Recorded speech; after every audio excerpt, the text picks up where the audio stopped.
Phil Wilson and Linda Taylor to come forward. Shale, you might like to take a seat at the top table as the co-chair representing the local boards here today. I'd just like to begin by thanking our officials for the incredible amount of hard work they've put into this paper and for the process, but also to Shale and to Councillor Bill Cashmore for the work they put in co-chairing the political working group. You all put many hours into this, so what we're seeing today is the combined wisdom of the process. We're seeing substantial consensus on a lot of it, with some disagreement on a couple of issues. I'll note that without in any way wanting to impede discussion on this topic, that we've had 2 workshops on it in August and September, so and really good attendance at those workshops by councillors and local board members. So we've been through this exercise fairly thoroughly. Today is the day when we make the decisions. So if I could invite either Phil or Linda to begin by giving an outline on where you've got to, and then I'll invite Shale and Bill to add their preliminary comments. Thank you, Worship, I won't move into the detail. It's fairly extensive, and I think it'll probably emerge as we progress through the paper, rather than me sitting here outlining it all at the front end. I would reiterate a couple of points you made. This has been a long and involved process involving a lot of input from elected members and a lot of work from officers. In a sense, this paper is a bit different from a lot of papers that come before you, because most of the recommendations, or virtually all of the recommendations, are from the political working party as opposed to from officers. Obviously informed by some of the work that we've done in the background, but the ownership of the recommendations really sits with the political working party. I do just want to make one point, partly prompted by an item in the media this morning, that we've had really good collaboration from around the organisation on this, including from Auckland Transport. I noted it was framed as something of a ticking off for Auckland Transport, so I don't really want it characterised like that. I don't think it's fair, because they've been a partner in this exercise, and the goodwill from the board and the endorsement of the board of these recommendations, which reflect an understanding, yes, that things can be done better, but absolutely some goodwill in terms of committing themselves to that. So I do want to put that on the record.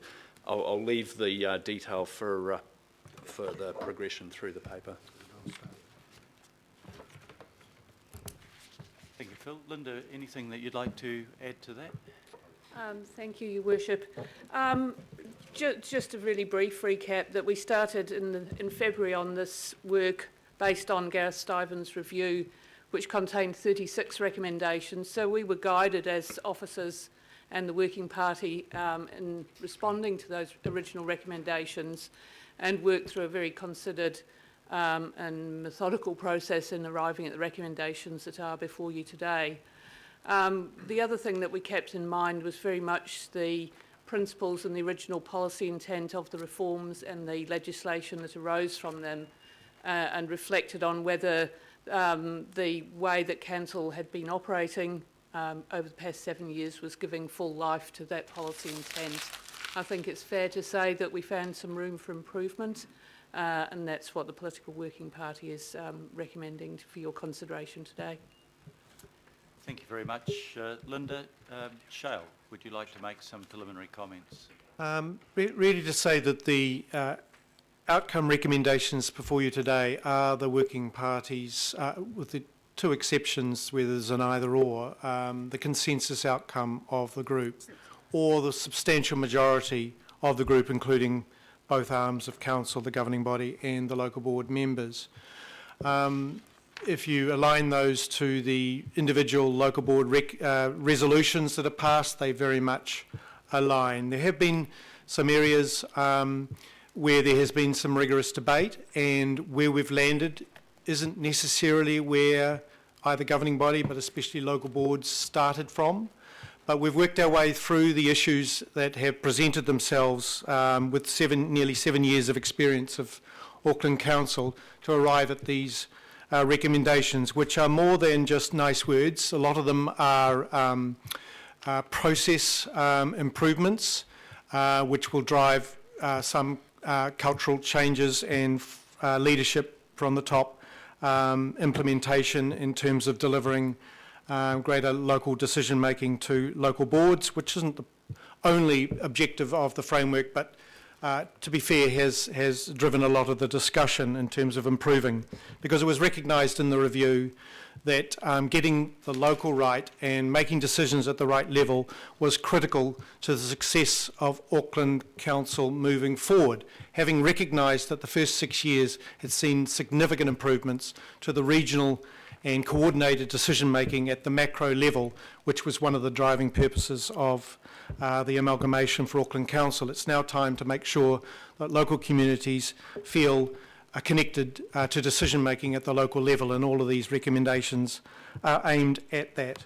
It's fair to say that some local boards, started, we want more delegations, more this, but we've worked through things, and in that Auckland transport space, you'll see it was a surprising but pleasing outcome that the recommendations before you were the consensus outcome and weren't, at the end of the day, after working through the issues, rigorously debated.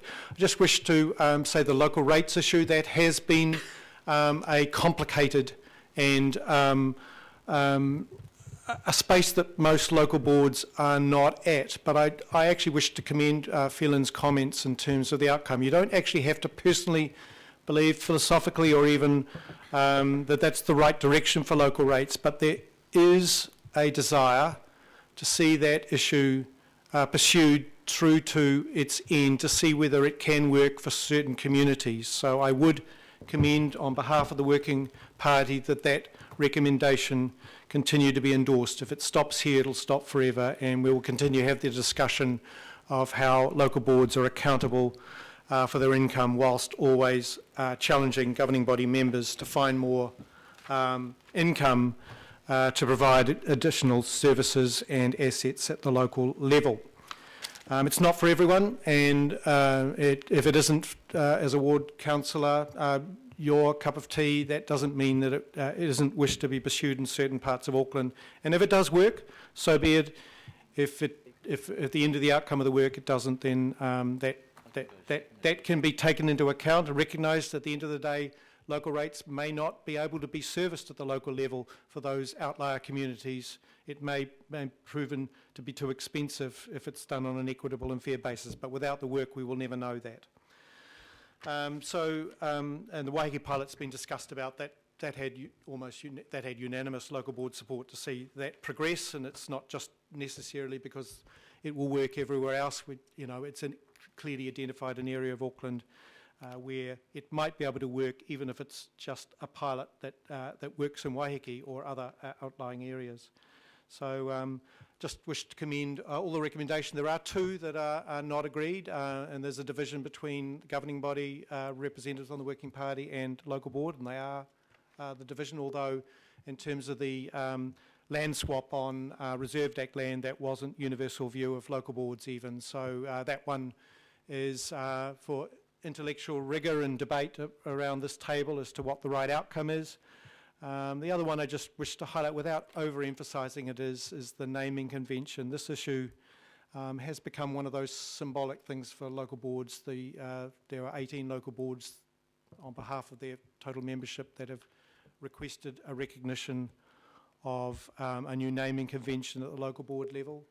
And there are 3 that were neutral, so there's none against. So although I know that's a difficult one for the governing body members, you are mandated and required to take into account the views of local boards when you make your decision, and local boards aren't here advocating on their behalf because we don't wish this to become the thing, but symbolism sometimes matters, and we have adopted community board conventions without ever having discussed it as a council.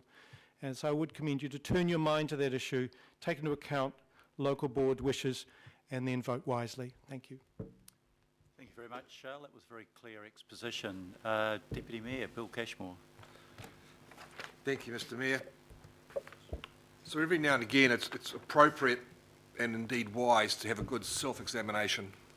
And in this case, it's about how we, as the governance arms of Auckland Council, being this governing body and the local boards, how we jointly deliver the best possible outcomes for our diverse and different communities. This political working party and this work that's been done, governance framework review, has been very much focused on that delivery to our communities. And I'd like to thank the members of the political working party, because it has been 7 months of pretty hard work. And I'd also, especially also like to thank the staff. Linda, Teresa, the team have done a huge amount of work, a lot of research. We've digested a tremendous amount of data, and we've grown along the journey. Some had fixed viewpoints at the start and have moved to other positions or have altered the original position. Professionalism of their work under Phil's leadership has been admirable. I want to make that firm commitment of thanks to the staff. Some things were simple and some were complicated, as Shale has identified. The improving information processes around policy is an important issue. The directions agreed by Auckland Transport in forming enhanced relationships with local boards is a really positive move, and it's already been endorsed by their board. And I'd particularly like to recognise Mark Gilbert as a board member of Auckland Transport, but also Wally and Jonathan, who are here today, for their positive inputs. And I'd recognise the fact that the Auckland Transport Board has accepted these recommendations at the board level. The highlighted issues are improving the information, endorsing the Waiheke project, better relationships with Auckland Transport, a greater degree of self-determination around boards for their local funding, further work around the practicality of a local rate, as Phelan has advocated for and as Shale has mentioned, and also suggested we need to carry on with more work. There is no changes to recommended around the number of councillors or local boards or their formats.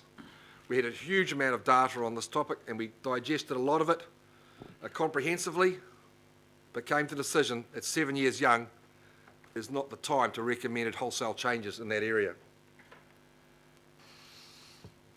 There are some decisions, as Shale has mentioned, to be made today, and we'll leave that up to your good and sound judgment. The transparency and accountability that a local rate could and would bring is an interesting piece of work for us to pursue in the future. And I just conclude, Mr. Mayor, with two things. Consensus from the political working party has been reached on all but those two items. That's a good result. And it also further emphasises my last comment that the focus has been very much on what is the best form of delivery. This council has been able to deliver services to the community on a large scale with massive savings. But in doing so, we have perhaps lost a little bit of local. And this is an opportunity to retain those savings, but put some local flavour back in via mechanisms that the local boards can administer and be accountable for. So thank you, Shale, for your deputy chairmanship and for chairing that meeting when I was not able to be there. And thank you for the opportunity for leading this piece of work, Mr. Mayor. It's been a thoroughly enjoyable exercise, and I think we've come not to the end of this game, but we've progressed down the road, and there's still more work to do, and there probably always will be. Yeah. So thank you. Absolutely. Well, thank you very much, Councillor Cashmore. I think we've had two really good summaries of where we're at. Now, this is quite a complex process. If you look at your recommendations, we go 1.5 times around the alphabet. There's a lot of recommendations. So what I'm going to propose is that I first of all move and have seconded the recommendations.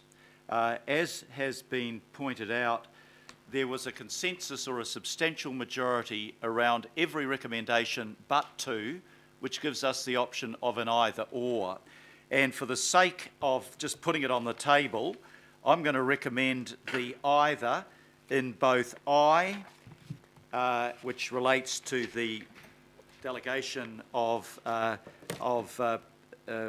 power over proposed reserve exchanges, and the either would keep it with the governing body. And in GG, the other either or, I will move to put it on the table once again, the either, which is retaining the term councillor to be used solely for members of the governing board. So what I will do after moving and having seconded that is I'm going to take it part by part. The first is the easy A and B, which is basically endorse the work and thank the members.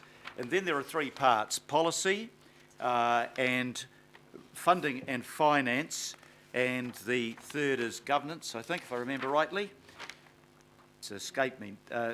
Governance and representation. So we will take, if there are questions around any of those, we will do it in each part. I think to have your questions answered around the part that you're going to consider and then vote on makes more sense than having questions right across the board if councillors are happy with that process. Questions first and then comments part by part. So to put it on the table, I will move the recommendations with I, the either, and GG, the either. Do I have a seconder, please, to put that on the table? Councillor Ross-Clow. We'll now just, let's deal with A and B. That's endorsing the work and thanking the members. I'll put that motion. All those in favour, please say aye. Aye. To the contrary, no. Carried. Now we come to part one, policy issues. So I'll invite any councillor that has any questions about this part to direct those to either officials or to Shale or to Bill. It may be, we've done 2 working groups on this. We've done that pretty thoroughly with the workshops. But if you do have any questions, I don't want to rule those out. Are there any questions on part one? If not, we'll open it for discussion. Is there any discussion on part one? This could be much quicker than I anticipated. I'm not knocking that. Councillor Clow. Sorry, it could be a question. So in the Waiheke, so is it taken as read that it be reported back to the governing body as well as the local boards? I'm imagining that will be the case. Phil, have you or Linda got a comment to? Through the chair, one of the recommendations, which is recommendation II through to KK, is about continuing a joint governing body local board political working party. If that recommendation is accepted, the reporting back would go to that governing working body. Party in the first instance, as well as to local boards, and then ultimately to the governing body at the conclusion of the pilot. Yeah. If we look at JJ, it actually says requested officers report back to the governing body before the end of 2017. So, the answer to your question is yes, I think, Ross. Okay, is there anybody that wants to speak? Excuse me, Mr Mayor, so you're asking if we've got any questions from to C right through to U inclusive. So that is the whole 2 first pages. So, effectively the first 2 and a bit pages. sorry, Your Worship, yes, I do have a question. Okay. I thought you were doing that. Councillor Simpson. Sorry, I just want, under the Auckland Transport, could someone please define streetscapes? It's asking that local boards have a strong governance role in determining the look and feel of town centres, which they do. But streetscapes, is that all roads and footpaths? Could you give me the definition of streetscapes, please? All known road corridor. Yeah, it's referring to the road corridor, and I might say it borrows from the existing allocation table, which describes in more detail the role of local boards in relation to the words maintenance of local street environment, improvements to the local street environment in town centres, and so forth. And Wally or Jonathan might comment if you want a more detailed answer, but the intention's very clear here that that the local boards are not involved in operational matters, hence the word governance in the recommendation, and that there'll be some methodologies and typologies that make this very workable in terms of a menu of street furniture and so forth. Wally's nodding in the background. It's not just trees, seats and bins, it's roads and footpaths as well. Okay, Councillor Casey, a question or a comment? I've got a comment. Yeah, I'm going to be asking for my vote against. Is that I1? Yep. If So you're in I'll favour of record I2, you'll vote against So the I'd like my vote recommendation. recorded against that, and I just wanted to make a point about that. I'll concede defeat. Right? I didn't get it, but in my life as a councillor, if I think there's been an injustice, I'll continue on to put it right. And you know, we did not do right by the Puki Tāpapa local board over Three Kings in the land swap. We rode roughshod over them, and it's for that reason I think and hope that local boards would be able to make those decisions. But that's not the recommendation. The other thing I'm pleased about though is R, which is something I think Auckland Transport has really quite missed us, and I'm talking our role as ward councillor. Auckland Transport comes to us and we discuss regional SOIs, we talk about their transport programme across the region, but I have no idea what's happening in my ward because Auckland Transport relates only to the local board for local issues. That's going to change with this, because I am the ward councillor with Christine. We are the ward councillor for Albert Eden Roscoe.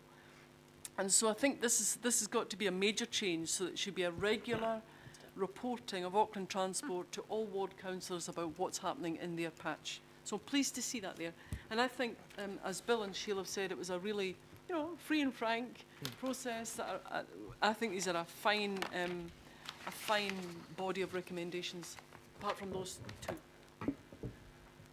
Thank you very much. If there are no other... Councillor Richard Hills. Thank you, Chair. Just a brief comment.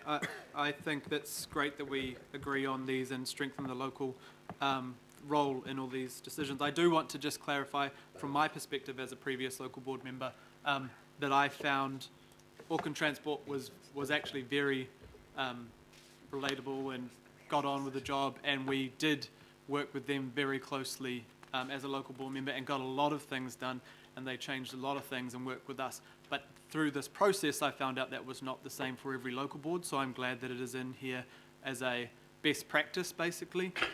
You know, I commend the work that Auckland Transport did over the years in our board area around placemaking, around big projects, around things like pedestrian crossings. When the stats weren't quite there, they would go with our local board view as opposed to maybe the threshold. And I was always very happy that if we didn't get our way, there was very good reasons why we didn't. It was based on, you know, things not matching up. So I actually didn't agree at the beginning that local boards didn't have a say, but that through the process I did learn it was not the same for every local board area. So I am glad that this has clarified things from everyone. And the information we've had from Auckland Transport is that it is going to be increased between local board and councillor governing body, that we can get the information and be able to submit and give feedback on every project we can, which Chris and I do on the shore, but it needs to be for everyone. So, thank you. Councillor John Watson. Thank you. Thank you, Mr. Mayor. Just a brief comment on the would appear the only slightly contentious one in this raft of recommendations, and that's to do with the reserves. I can understand, you know, the desire for regional consistency. That there is a logic in that. I think back to the last term, however, when a number of matters came before the governing body to do with various things to do with reserves, often well, disposal in some instances, and for my part, I was certainly always very influenced by what the local board says about any given reserve, because they are the people that are most in touch with their communities, as indeed the paper says. And I can think of some instances where where often the local board and the councillor view meshes up, and by that I mean the ward councillors. So I would just say in balancing this up, Mr Mayor, that I hope in amongst everything there is a recognition that when local boards and their ward councillors are in unison over a reserve, whatever that might happen to be, that was a very powerful argument for proceeding the way of those various elected representatives. Thank you, Councillor Watson. Just to clarify on I wasn't on the working party, but I asked questions about it. There is a consensus at the local board and a governing body level that the acquisition and disposal of reserves are quite properly a decision for the governing body in order to get a coherent decision-making process across the board. And the advice given to the working group was that an exchange is effectively both an acquisition and a disposal. It's a sale and an acquisition. And the legal advice, I think, externally and internally, was that this was properly a function that should remain with the governing body.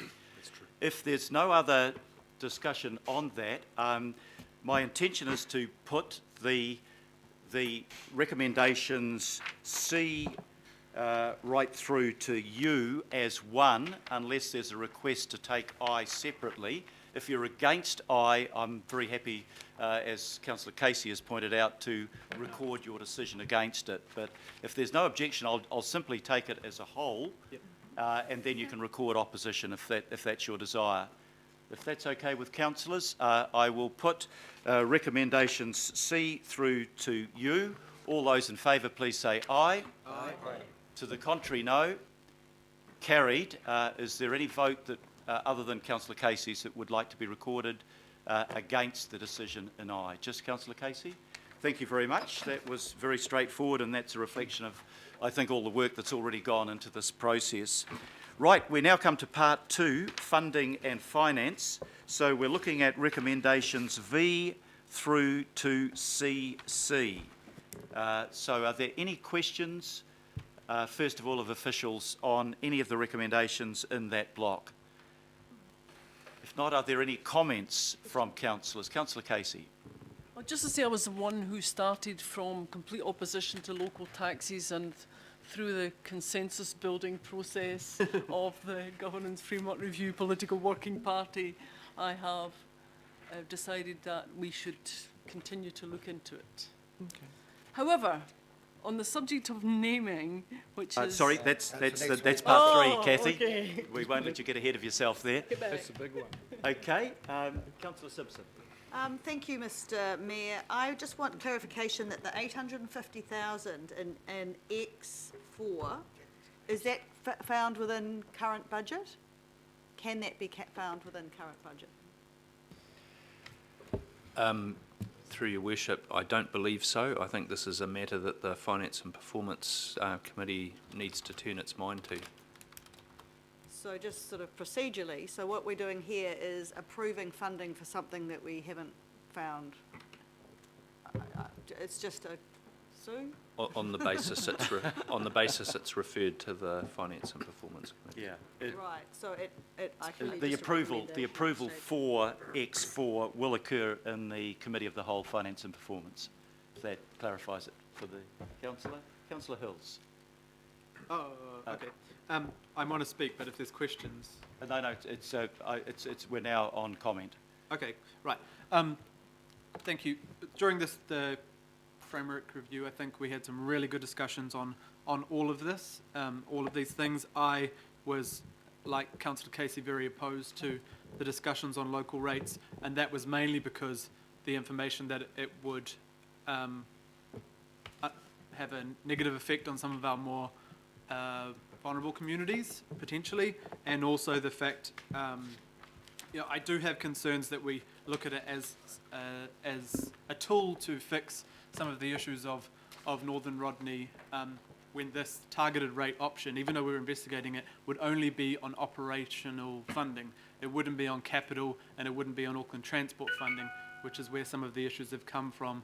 And as we know from the review, if Northern Rodney did break away, the discussion from the evidence is that they would have to increase rates by 48% in the first year and then continue to have large rate increases, which shows that actually, there is, they are better within the city based on that, on the evidence we've had from that. So I'm happy to see it continue, but I also want to be careful that we don't believe that a local rate in the future would fix some of the issues, because a local rate would only be on the local operational funding. It does not affect things like Auckland Transport funding or capital.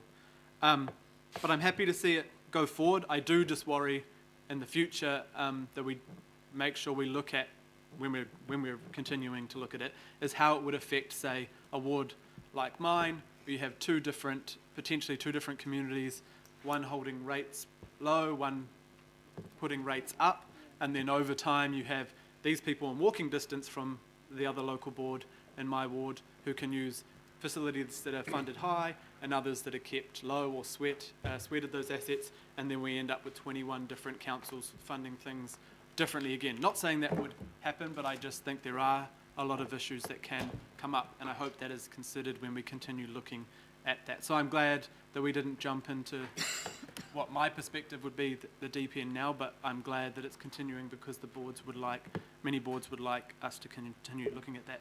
On the renewals, I do worry about that 850 because I believe that a lot of it is and can be done already. As a local board member, I felt we had a lot of say over renewals funding, and Rod Sheridan has shown me and has said that the community facilities are keen to have local boards with a much bigger look over their renewals anyway, and I found as a local board member we did actually have quite a lot of say over, can we change this slightly, can we move that there, can we move it around, there's something dire here. So I feel there's flexibility in the current system, but once again it's good to have it there as a non-negotiable for every board area.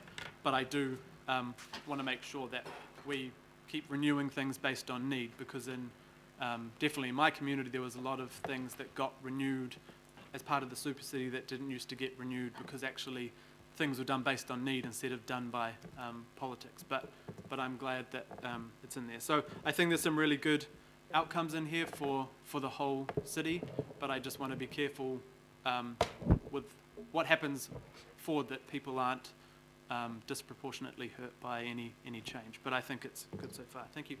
Thank you very much, Councillor Hills. Phil Wilson, would you like to comment on that? I just want to clarify that that $850,000 budget has been worked up in conjunction with community facilities and Rod Sheridan. It's his detailed workings behind that, based on what is needed to do justice to this renewals asset management stuff with the 21 boards. So the figure has been carefully worked through, but is still subject to approval by Finance and Performance. I probably said it incorrectly. I'm supportive of it. No, that's fine. No, you said Councillor Penny Hulse. On the same track, it's good that we'll have another chance to talk about that 850,000, Mr. Mayor. I do think we may have overcooked the discussion a little bit. The Deputy Chair of the group, Shale Chambers, I think put it really well, which is that it's that oversight that's needed by local boards to simply work out what do you sweat, what do you deal with now. And I think we may have gone too far into the jam jar model of the 20 different budgets. So it'll be good that we can have a second go at that. I won't speak again, so I just do want to acknowledge our Deputy Mayor for the leadership of this. It was quite a tough gig, Mr. Mayor, that you gave your deputy, as mayors Generously passed across mayors to... do that. I know from experience it's kind of the role of a deputy, but you do the tough stuff no one else wants. But it was a really hard one, and it has ended up with mostly consensus, and I think that's testament to a job well done. Thank you. Thank you very much, and that's a very good entree to the Deputy Mayor, who now has the call. Mr. Mayor, I think it just might be very worthwhile, because this finance is really the big deal here. And it would be good if Teresa just talked briefly through the scenarios of a local rate and what the potential is, and what the steps we have to step through in the next piece of work, so that the councillors have a good understanding of what might be coming as far as this work's concerned. Teresa, because I know you have it well sussed. Teresa, please. Through you, Mr. Mayor. Can I just clarify with the Deputy Mayor, are you talking about the pilot or the general No, work on? Potential of the local board rate, from the work we stepped through with the pros, but also some of the difficulties and technicalities for it. So that was the pilot, the technical Yeah. issues. So the problem with having a small number of local boards going to a pilot for a local rate is that you have to separate out the costs of the local activities for that small number of boards, so 4 of them who've indicated they'd like to be part of it. And there are 2 ways then of handling that. So you either just take the cost for those 4 boards out of the general rate and allocate those costs to the 4 individual boards. What that means is that the general rate still includes the costs of the 17 other boards. So the communities in those 4 board areas would be paying not only the costs of their own local activities, but their contribution towards the other 17, which is clearly doesn't feel very equitable.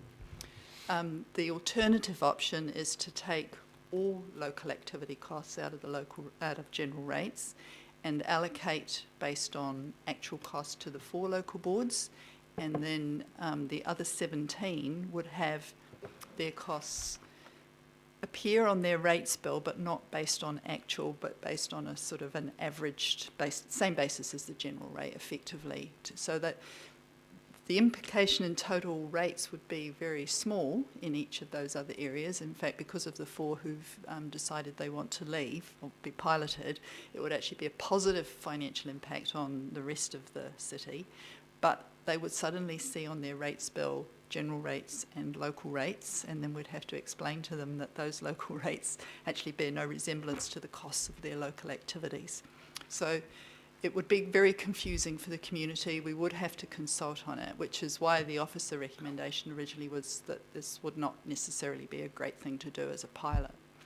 However, you know, the Political Working Party would like to see that pursued further, so we will bring back further advice, if that's the wish of the governing body, to the LTP process. Thank you for that. That was a very helpful explanation. It is I'm trying to point we're making, Yeah. Mr. Mayor, is it is quite complicated. The option of doing some boards and not others is very fraught, whereas it's a lot easier to do all, and maybe it could be done in percentages going forward and not all one hit, but it's something we can talk about later on. Yeah, I think that's why the recommendation we've got is the appropriate one. There are a lot of unanswered questions. There's a lot of complexity in this. There is more work that needs to be done. Some people don't want to adopt it. They won't be compelled to. But if anyone was to adopt it, we still have to work through the sort of issues that Teresa has just referred to. Right, I've got us the last speaker, Councillor Sayers. Thank you, Your Worship. I just want to speak in favour of your recommendation above, and particularly just focusing on the targeted rate.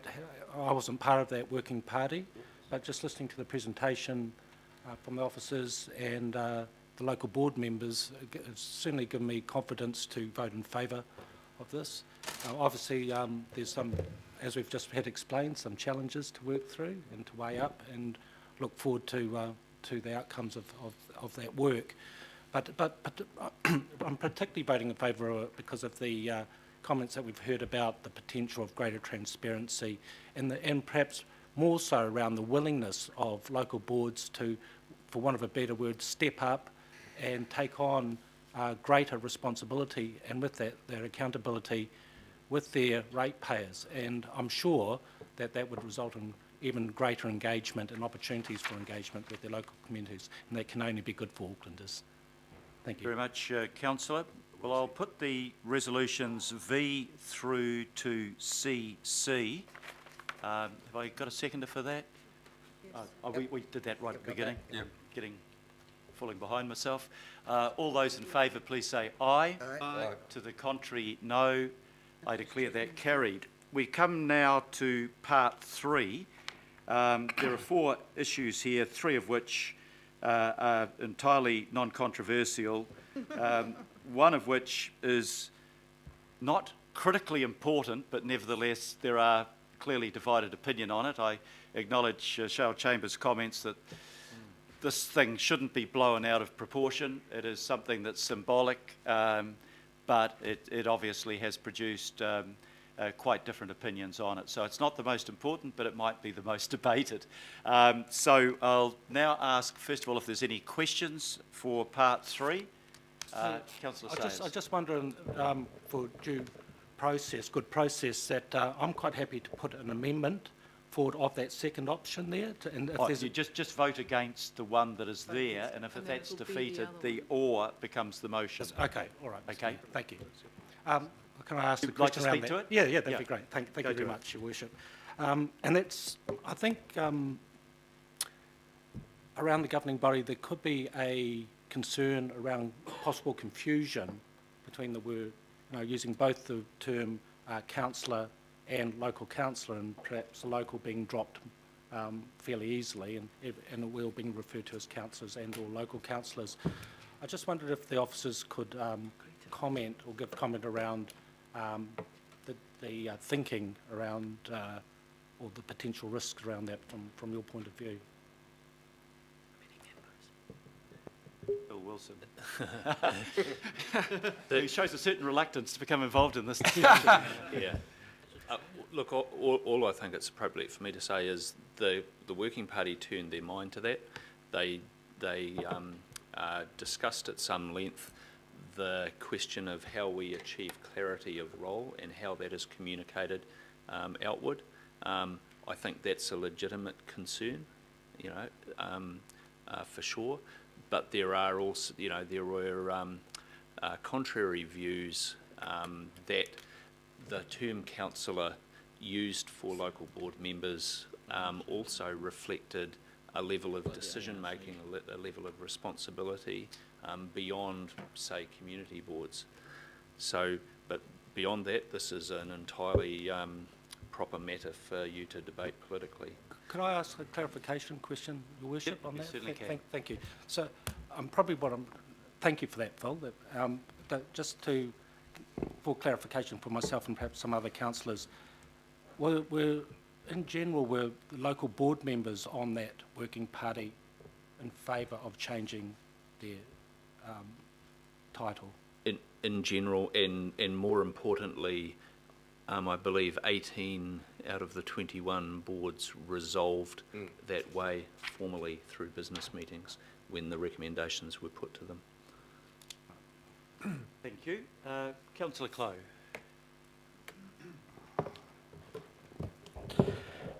In the hierarchy of politics in New Zealand, we have the Prime Minister, and then we have Cabinet Ministers, and then we have Members of Parliament.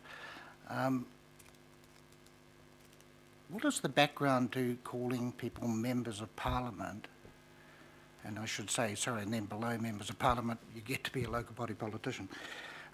So I used to think that way, now I have the opposite. But Members of Parliament has a certain cachet and respect. I mean, why is that, and what's the background to that, and compared to being a member of a local board instead of a local board member? Did the working party discuss that in any way? And I know it's semantics, but this is semantics, so this is what we're doing here. To my recollection, the working party didn't discuss the origin of the use of the term member in a parliamentary sense. They certainly discussed the fact of members of Parliament being called members. It was also noted that the Auckland legislation doesn't use the term councillor. It refers to governing body members and local board members. So we're dealing with a convention here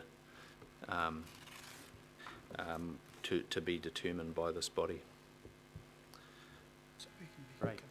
Thank you. Councillor Casey. I'd just like to talk about the naming thing. Currently, there are 170 elected members in Auckland. There's one mayor, 20 ward councillors and 21 local boards consisting of 149 local board members. So in all, 170. So there'd be 169 councillors. So I'm just going to park that over there. And then talk about me, because that's what we all do. I'm the ward councillor with Christine Fletcher for Albert Eden Roskill. I'm elected by the ward. So we may have to put our regional hats on all the time, but at election in 3 years' time, It's the Albert Eden Ruskell ward that will elect me. And part of that recommendation, and part of the discussion we had, is sometimes a failure to recognise the role of the ward councillor.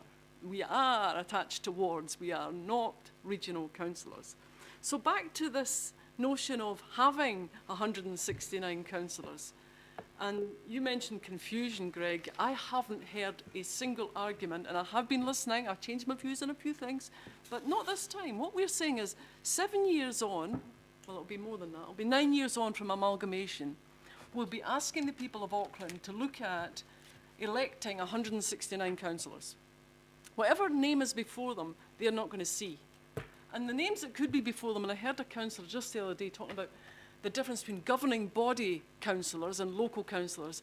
The governing body does not exist outside of this room and outside of Albert Street. I have never heard a person in Queen Street talking about the governing body of Auckland Council. It's local government speak. It's just for us. So to actually think that that could be the new name for some of the 169 councillors is just absolute twaddle, to be honest. So what else could we be called? Yeah, well, I've heard another one, regional councillors and local councillors. I'm not a regional councillor. If I was a regional councillor, the whole of the Auckland region would be electing me, and they don't.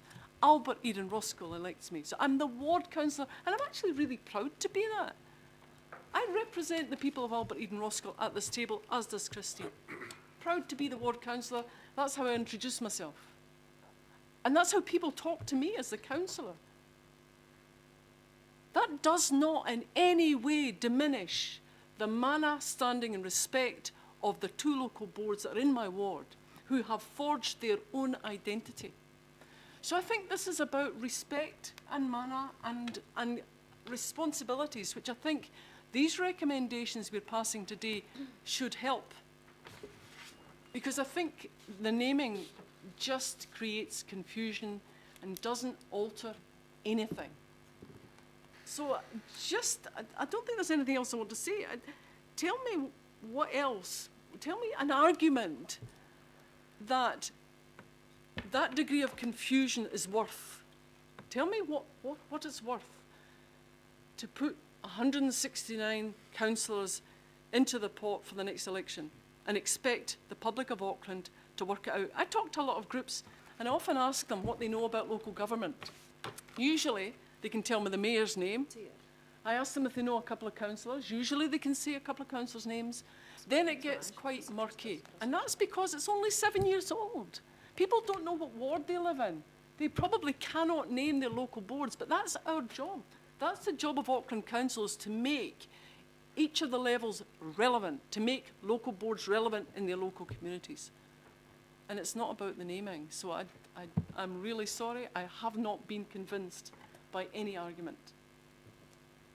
Thank you very much, Councillor Casey. Councillor Fletcher.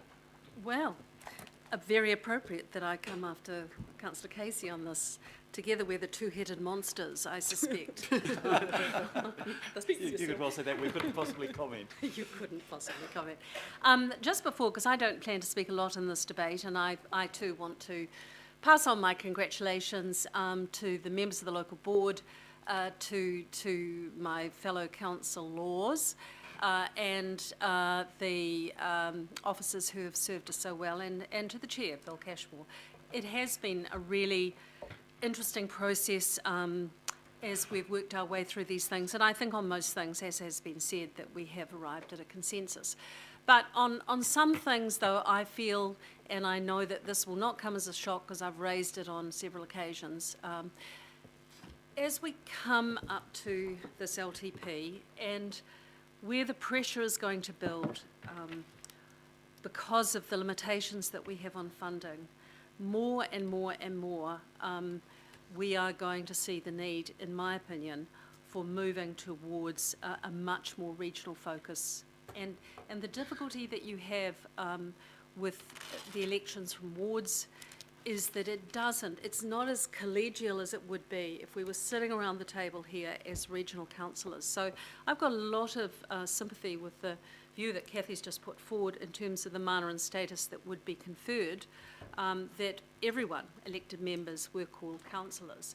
But to me, the fundamental flaw that we've got at the moment is that the Royal Commission got it right. They were trying to look at the most effective way of delivering those big strategic issues for Auckland, and amalgamation has worked in that regard. But as we come under pressure with the finances, as we come under pressure when it comes to the allocation of swimming pools and playing fields and green fields versus brown fields and all of these things, I think more and more there is going to be pressure.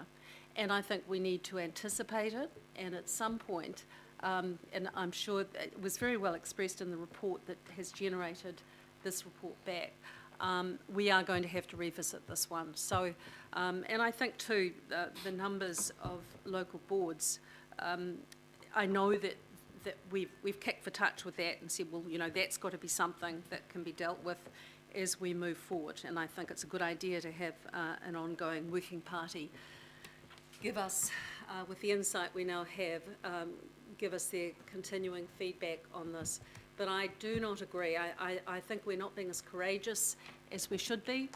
I would really like to think that we could be just taking ourselves out of our comfort zones and really wondering, you know, what could be delivered if we were working with a more regional focus on the issues that are the big challenges for Auckland. So I will support my fellow councillor on her desire that there should be a much higher level of consideration and status being afforded to those hard-working members that are part of the local boards.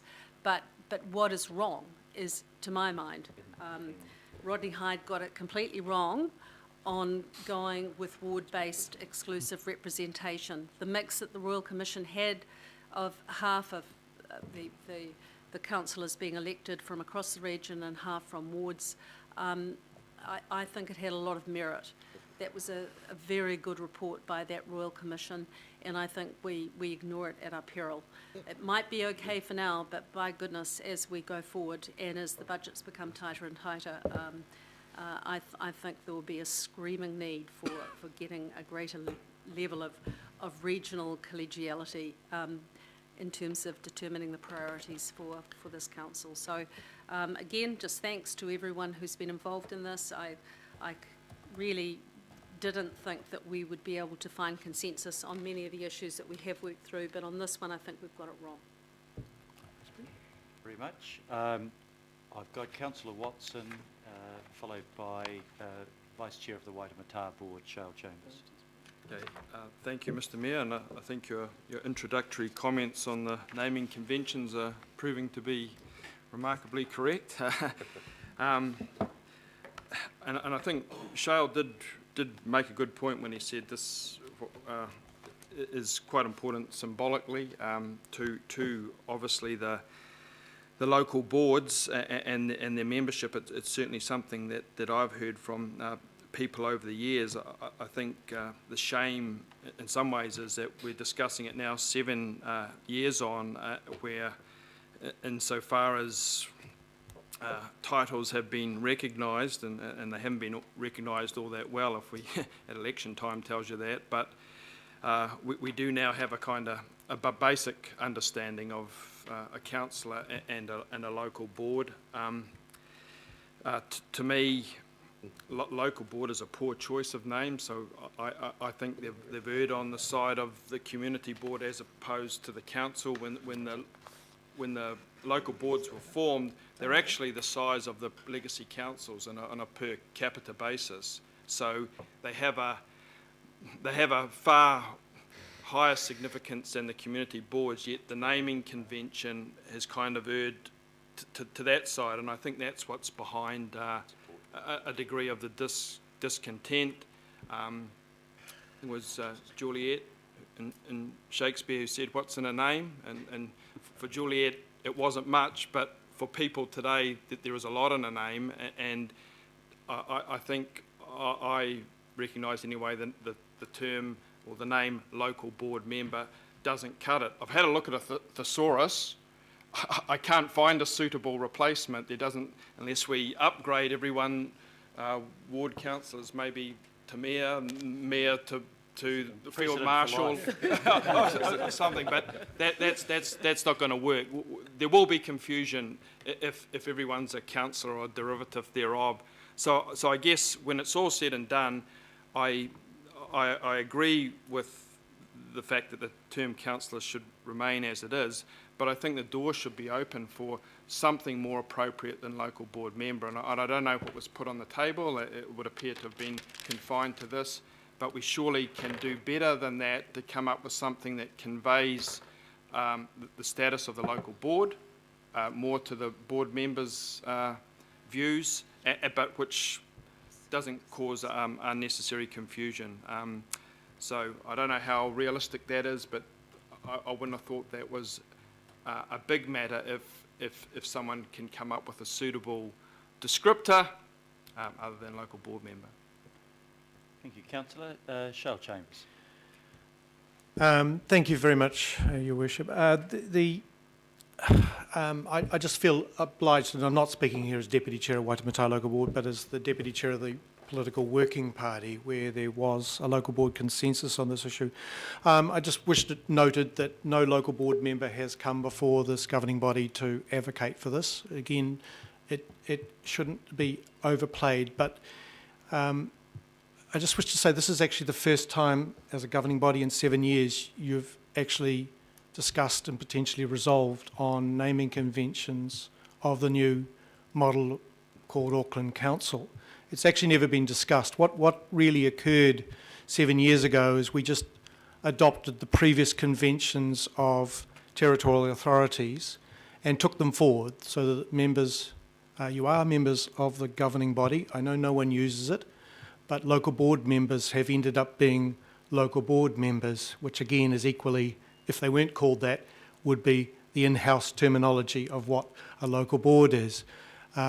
Governing body members adopted councillor, never by resolution, by convention, and the organisation adopt that.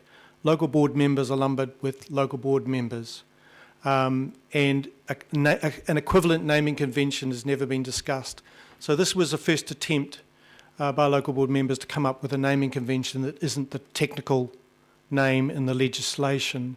So if it isn't local councillor, then I again put to governing body members, what is it? Or is it always going to be the community board nomenclature that's taken forward and adopted? And we've got to remember that community board members were never members of a council. A councillor is a terminology adopted for members of a territorial authority or regional council. Local board members, under the shared governance model, which is unique to Auckland, are members of the Auckland Council. But we've never considered, under this new model, what they should be by convention called. We've just adopted the legislative name and we're all stuck with local board members, which in local board land doesn't help explain to the public what their role is. And local board members are not community board members. We do govern 13% of the expenditure of Auckland Council in terms of the delegations or allocations. And although they may not be the rating arm, that isn't the sole judge of what a councillor is. A councillor is a member of a council. Local board members are members of the council. And if we're going to keep up the saying that they are shared governance and non-hierarchical, then this is a plea by local board members to come up with a naming convention of themselves that only the governing body can resolve. So again, I say, if it's not this, what is it? Thank you very much, Shale. Deputy Mayor Cashmore. Thank you, Mr. President for life. Last evening I was... Throwing on me. Last evening I was invited to go and speak to a Manurewa Residents Association, and Colleen Brown, who used to be a Manukau City Councillor for many years, said to me, Bill, what do you want to be introduced as, Deputy Mayor or Councillor Cashmore? And I said, I want to introduce as just Bill. Just Bill. And I don't think it matters what your precursor to your name is. To me, it's unimportant. You know? And the notoriety of being a councillor or a local board member, I suggest you is illusional at best. And we are elected as large as governors of the Auckland region, as Shale stated. And we have different roles and different responsibilities, but there's no hierarchy in this. We are co-governors of equal stature. And if there is some importance attached to it, it is of equal importance. And I do not believe there would be confusion at election time, because John Smith and Peter Charles might be both standing for the local board, and Fred Hayes might be standing as the councillor for that same ward. They are on separate voting forms, separate That's the sheets. problem, it's all men. So it's just there. There's no councillor, and I will say that maybe we also had a Charlotte standing, and a Wendina. But the real issue is here, we are co-governors of the region.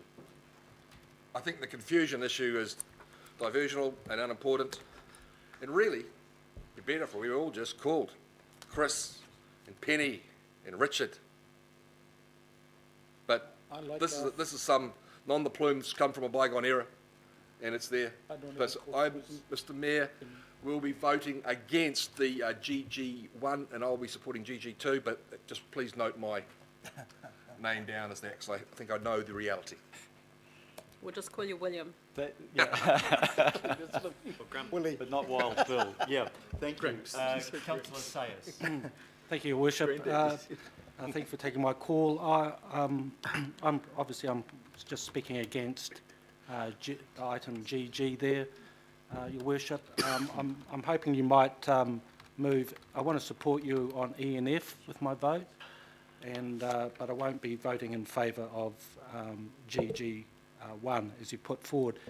The reason for that is I think, really in the spirit of this entire governance framework review, and in good faith to support the majority of the local board members that were actually on that committee, and what we've heard this afternoon of their feedback, I think it's very important that we stand up and support them. They're not being asked to be called the same thing. They're being asked to be called a local councillor compared to a councillor. And those roles are easily differentiated against within the public. The public understand the difference between our role and their local members' roles. It's quite, I agree, this is about co-governance. And as soon as we have naming conventions that tend to show a difference in power bases there, I think we run into some trouble. So I think in the spirit of co-governance, in the good faith of the work that's been done through that governance framework working party, I feel that I'm having to vote against G as it stands now. And Your Worship would ask perhaps if you could move that separately. Happy to take G separately. I was intending to do that. Thank you very much, Councillor. Councillor Simpson. Thank you, Your Worship. Look, it's a shame that we're doing this 7 years on and we didn't do this much earlier. I really believe that, because the trouble is we've had 7 years of one particular way of addressing elected members. So I believe we need to foster or continue to foster the understanding that local boards are an integral and integrated part of Auckland Council. We need to further foster the understanding that local boards are not lesser, or greater for that matter, than those around this table. It's a shared governance model. I don't think this is about titles of elected members. It's actually about respect. It's about ensuring that we have no documentation or reference to Auckland Council and local boards. And my direction on that is to our Chief Executive and to our CCOs especially. For just last week in our agenda papers, we did, even 7 years on. So on the naming conventions, I support the status quo, not because I think less of local boards, but because of the huge time and resources we have put into community understanding and promoting of local board members and their role. Look, when I was a local board member, I thought potentially that we should all be the same. But what I've struggled with over the last 12 months is divorcing my community from the role that they knew me so well as their local board chair. And when I ask them, and I have been through the streets in the community of Stonefields and Remuera, and asking them, what is the difference between the local board and the councillor? They tell me they understand that the local board members meet locally, act locally, have their offices locally, and the councillors meet in the town hall. Now, I think it's about that simple understanding for those on the street. Changing names, in my opinion, will add to confusion. And I'm only doing this because of my personal experience talking to my own community about the difference. I think local boards are fantastic. They're obviously incredibly important, and I think some of the recommendations, or all of the recommendations we're putting together, strengthen their role they have with us as a shared or co-governance model for this city. But I think it's about the man on the street and their understanding of who does what and how they therefore understand that. And I think that we should just continue with what we've got. Thank you, Councillor. Councillor Fesso-Collins. Thanks, Mr Mayor. I just wanted to pick up, I think Councillor Simpson has stolen a lot of what I wanted to say. We share notes. I'll use that as my excuse. Look, I wanted to reflect back on my time as chair of the local board at Otara Papatoetoe. And what Councillor Simpson said was this is about respect, not titles. When we dig below respect, when I was chair of the local board, the issue for me was a naming issue on the basis that all our members felt as if we were always told that the council faces towards the councillors and we've got local board services. And so getting things done for our local board was, for us, was a major fight.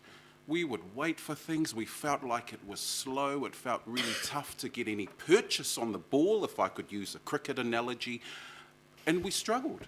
And that's why so many of us at the time felt like, well, maybe if we're just called councillor, the public service would be more responsive to us. So it is about respect. It's not about titles. Then I got elected as a ward councillor. And half the time I want to go running back to the local board services for the amount of support that they gave. So in essence, and people will know that, I have sent emails to a number of people around this table about what I believe is the right level or the incorrect level of support being offered to people. We need to get it right. And for me, it's not an issue of the title, it is an issue of how responsive the public service are to the elected, mandated people who are around this table and around 21 local board tables. And until I think we start to shift the public service culture, we're going to have this superficial argument around our titles, when in fact, it's about a public service that is responsive to all of the 170 governors of this city. And I am not confident that we have that yet, and that is why we're having this particular debate in this constrained format. And if we have a public service that really does serve, from what I experienced as both the chair of the local board, and I had a conversation with both Lotu and Le Maunga, and they often feel the same, and it's not just around this public service, it's around the responsiveness of the CCOs, then I think we've got to do a whole lot better. That's where I think, that's what I believe undergirds this entire discussion as far as my experience as a local board member was concerned, and I was quite happy to be called local board member, but also as far as being called a councillor. We are all governors, and I think we've got to make sure that the entire organisation is responsive to the governors of this city. Thank you very much for that. Councillor Mike Lee. Mike Lee? I was going to stay on the sidelines on this one, Mr Mayor and members, because in some respects, if a member of the public was looking on, they would perhaps might think this was a bit precious or superficial, you know, arguing the toss over what name you're going to be called. But I think underneath that discussion lies some rather important issues, questions of power and questions of status. And essentially this goes back to the heart of this super city scheme which was constructed in 2010 and rather remarkably has stayed completely intact since that time, which is interesting. I think even the architects, Rodney Hyde and Stephen Joyce, would be at least mildly surprised by that. But there is dissatisfaction, and this governance review thing that we've been working through is in some ways an expression of that dissatisfaction coming from the bottom up, coming from not just the local boards, but local communities, having to deal with this huge monolith. Whether the governance review solves those concerns is a moot point, and I frankly doubt it. Another expression of that dissatisfaction is the breakaway attempts by North Rodney and Waiheke, and they not only want to be councillors in name, but councillors in reality. The name thing is not a big deal with me. When I first went into local politics, I went into the ARA, and everyone up there was called Mr. or Mrs. or Ms. And they were quite happy to be people like Keith Hay and Colin Kay and Jean Sampson. I got them, or Bruce Jesson, were more than happy to be Mr. or Mrs. or whatever, as long as they were members of, when you look back, of a very powerful organisation that had direct control over a whole range of infrastructural assets that we do not have here. And I think that's part of the problem.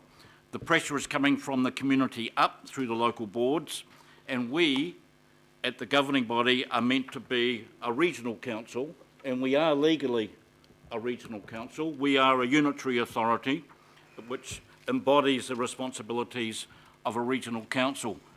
But we haven't got much regional stuff to do, really, because where's all that gone? As part of the Super City scheme, they went off to the CCOs, and that's the difference.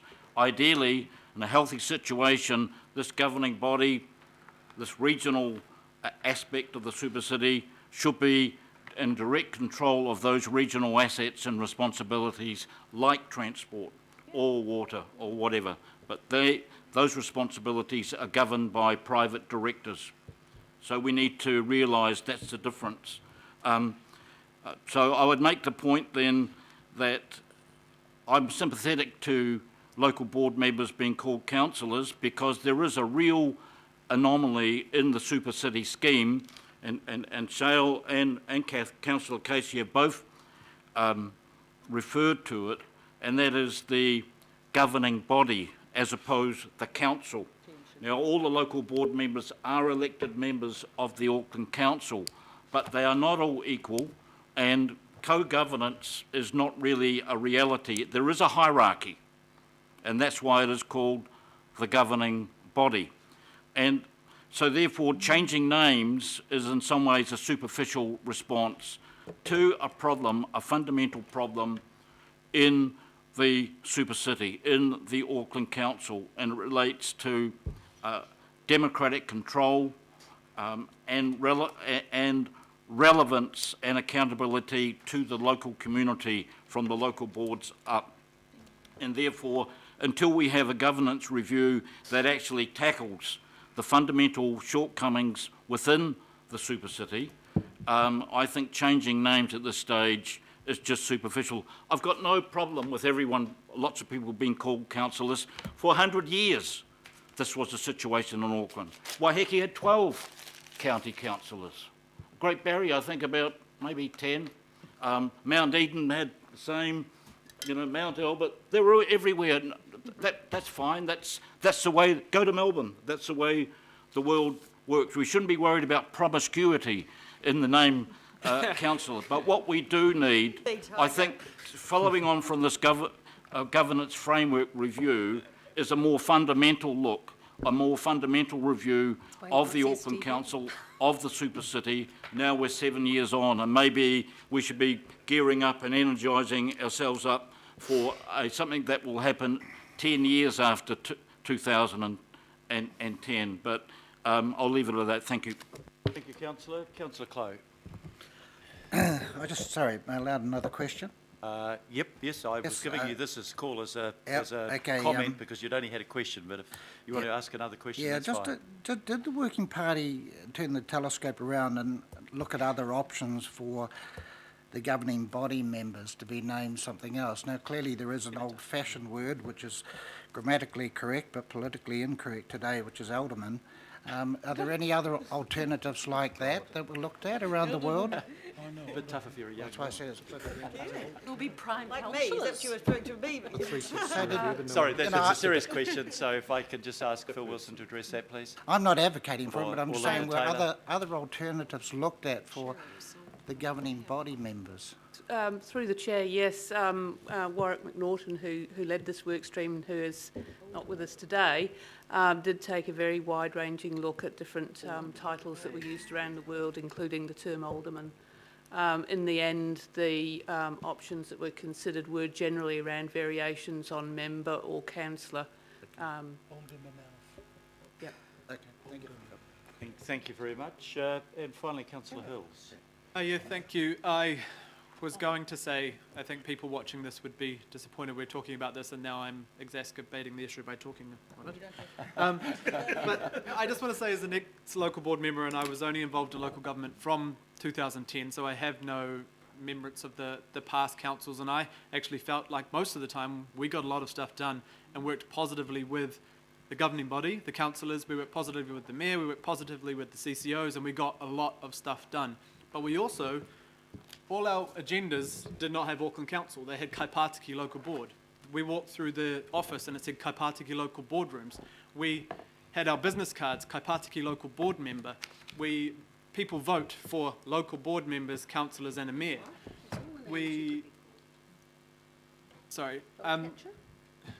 Okay, councillor. The issue is that we are now walk into a building every day and walk out mostly at night of a building that's called that has Auckland Council on it. I sometimes wish I still had the identity, of my local area, because you were there all the time and it felt, I was passionate about Kaipātiki. All our local community groups started changing their names to Kaipātiki to continue that identity. We also were able to do a lot of things as local board members. We fought hard to get our Kaipātiki local board emblem on all the parks signs. So this was the local park and the delegation was the local board. I'm now a councillor and this is our only identity. It sits here at Auckland Council and I'm an Auckland councillor. I don't feed back to the local. We're not supposed to. The local board members can feed into all the work of the governing body table. I think changing the name after 7 years would be confusing, especially at voting time. Who are you choosing for what situation? And it is hard. People like us are political geeks and love this stuff and know exactly what's going on. But outside of here, after 21 years, a lot of people don't really understand what MMP is right now, as we're seeing at the moment. So I think by changing things around and pretending like it will make a difference, I think the way we get through and improve this, the council-local board relationship is work together, work positively, build relationships, and we'll continue to do that. I think changing names is going to confuse people more, and I think it's actually not going to fix anything. There's actually a ton of stuff that we've just resolved on that will help change things, will help refocus things, and will help build the relationship together. But I know I was really passionate about being a local board member because I was a member of a local board. We're not going to change the local boards to local councils. We're not going to change the chairs of the local boards to mayors of the local councils. So I don't think it's appropriate to then have everyone as local councillors when you're a member of a local board, named a local board, and we're the councillors of that. So I'll be obviously voting for the status quo, but I think we can move forward after this time in a positive way and keep working positive together. Because the more we talk badly about ourselves and about the organisation, the more the public think this organisation is bad. So we can be positive and talk about all the great things we are doing or trying to do, or we can keep putting it down, telling the staff they're not doing their job, telling the CCOs they're useless, and guess what? People will think we're useless. So I know that didn't come just from the names, but the discussion around here gets frustrating sometimes.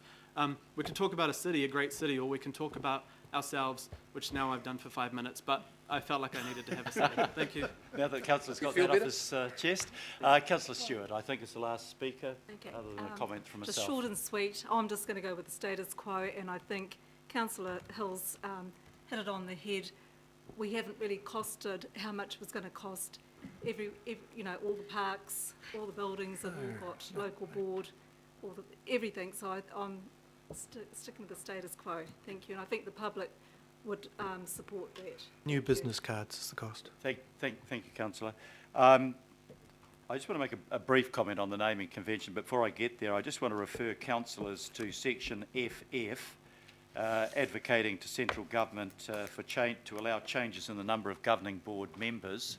And I only want to draw that to your attention because it's relevant to our next item on the agenda, item 11. So please don't overlook that because we're focused on naming conventions. Look, on naming conventions, I think it's the substance of what an elected member does that's important, not the brand that we put on that person. For 32 years, I was a member of Parliament. I don't think the name in any way diminished the role that I played. I think somebody said this is a superficial answer to an underlying problem, and I think that is in part correct. I think what we actually need to do is ensure that there is mutual respect between elected members at the different levels of the local board and the governing body.